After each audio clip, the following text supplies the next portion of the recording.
pengusaha, Jusuf Hamka dikenal sebagai salah satu konglomerat. Ia memutuskan menjadi seorang mualaf di saat usianya mau menginjak 24 tahun. Jusuf Hamka mengikrarkan 2 kalimat syahadat saat dipimpin langsung oleh tokoh kenamaan, Buya Hamka pada 1981 di Masjid Al-Azhar, Kebayoran, Jakarta Selatan. Diceritakan Jusuf Hamka, kala itu sempat membaca majalah yang mengangkat kisah seorang mualaf di Masjid Al-Azhar. Setelah membaca majalah itu, Jusuf Hamka kemudian pergi ke masjid tersebut. Kala itu ia bertemu dengan sekretaris Masjid Al-Azhar, yakni Ustadz Zailani. Kata Jusuf Hamka, Ustadz Zailani membawanya untuk bertemu dengan Buya Hamka.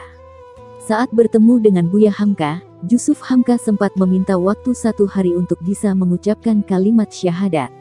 Namun, saat itu Buya Hamka memberikan penjelasan yang berisikan nasihat untuk tidak menunda hal tersebut.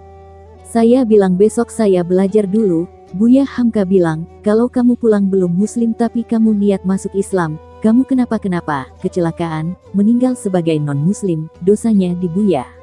Oke deh saya masuk Islam, saya baca 2 kalimat syahadat, kata Jusuf Hamka seperti dikutip dari tayangan YouTube Helmi Yahya berbicara.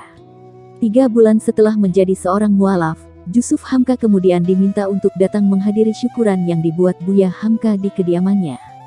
Kala itu, suasana di rumah Buya Hamka telah diisi oleh 300-400 orang.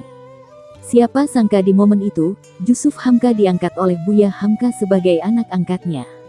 Saya dikasih cincin blue safir, aku angkat engkau jadi anak ideologisku dan kuberikan nama Hamka.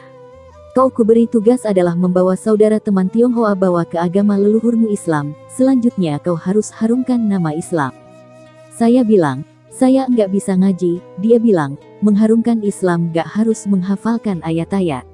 Dengan caramu, alhamdulillah, sekarang mengharumkan nama Islam dengan membuat nasi kuning, bikin masjid, itu lillahi ta'ala. Alhamdulillah dari keluarga kami, dari situ, kata dia menjelaskan. Lebih lanjut, Jusuf Hamka menceritakan awal mula alasan untuk menjadi mualaf. Ia bergaul dan berteman dengan teman-temannya yang juga seorang muslim. Tidak hanya itu saja, Jusuf Hamka memutuskan untuk menjadi mualaf karena adanya toleransi umat muslim kepadanya yang kala itu masih belum beragama Islam. Kala itu ia masih tinggal di Pasar Baru. Ia memiliki rumah yang berhadapan langsung dengan masjid. Depan rumah saya masjid, toanya nyaris ke tempat kami. Waktu itu ibu saya sakit nyaris stroke. Saya kemudian berbicara ke pengurus masjid bilang, Pak Kiai, ibu saya sakit. Ibu saya suka kebangun malam kalau dengar suara azan boleh enggak bantu saya tolong deh 3 hari dikecilin volumenya sampai ibu saya sembuh, atau nanti saya cari saudaranya kami pindahin, kata dia mengingat cerita itu. Mendengar permintaan Jusuf Hamka yang kala itu masih bernama Alun, pengurus masjid mengabulkan permintaannya. Bukan 3 hari melainkan 7 hari hingga sang ibu sembuh. Dia bilang, Alun kamu enggak usah khawatir kita enggak pakai speaker luar, pakai speaker dalam aja. Kamu minta 3 hari saya kasih seminggu. Akhirnya seminggu sampai, ibu saya enggak stroke. Dari situ saya lihat toleransinya luar biasa. Ini salah satu yang buat saya masuk Islam, kata dia menjelaskan. Jusuf Hamka juga tidak memaksa istri dan anak-anaknya untuk mengikuti jejaknya menjadi mualaf. Dia membebaskan istri dan anak-anaknya memilih jalan kepercayaannya masing-masing.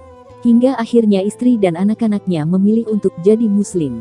Anak 3 tadinya semua non-muslim, ikut istri.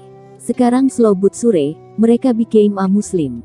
Tidak pernah paksa, saya bebaskan, waktu istri saya belum muslim waktu bulan puasa dia yang masakin saya bangunkan saya untuk sahur. Waktu mau Natal, dia bilang, saya mau buat acara Natal boleh ya. Tapi pakai rumah yang satu lagi. Ya saya bilang, kamu sama teman kamu. Alhamdulillah sekarang dia sudah muslim, kata Jusuf Hamka.